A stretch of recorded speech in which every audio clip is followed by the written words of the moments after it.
Hey guys, I got a 2011 GMC Yukon. I've been chasing the service airbag light, the ABS light on. The crash sensors were in pretty bad shape. They were basically falling off the bumper bracket. The plastic was cracked all the way around. I replaced those.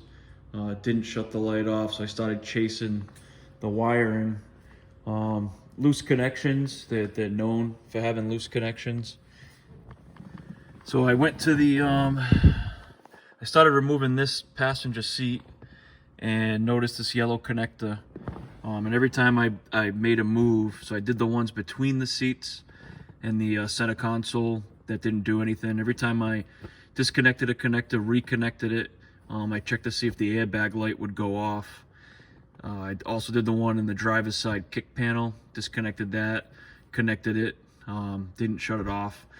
So I came to the back. I have two kids. They get pretty wild in the back seat.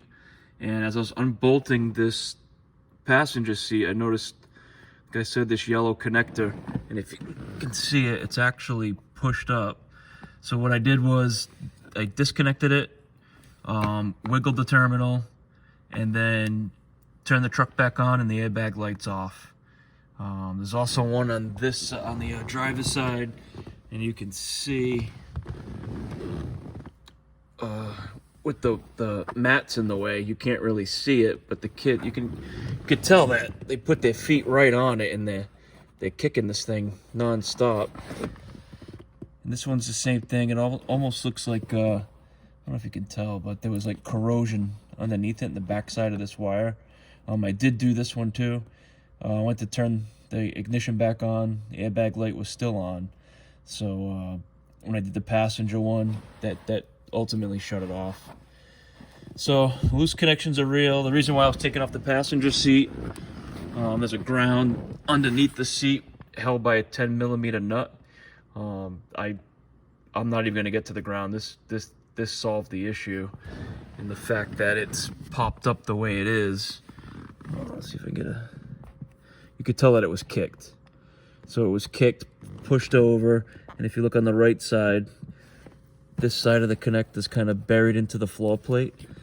So let me see if I can just sit that right. It should be sitting flush, like that. Yeah, so the loose connections are a real thing. You gotta kind of chase them all. Without the Tech 2 scan tool, I don't have one. There was really no other way to do it. The truck's got 211,000 miles on it.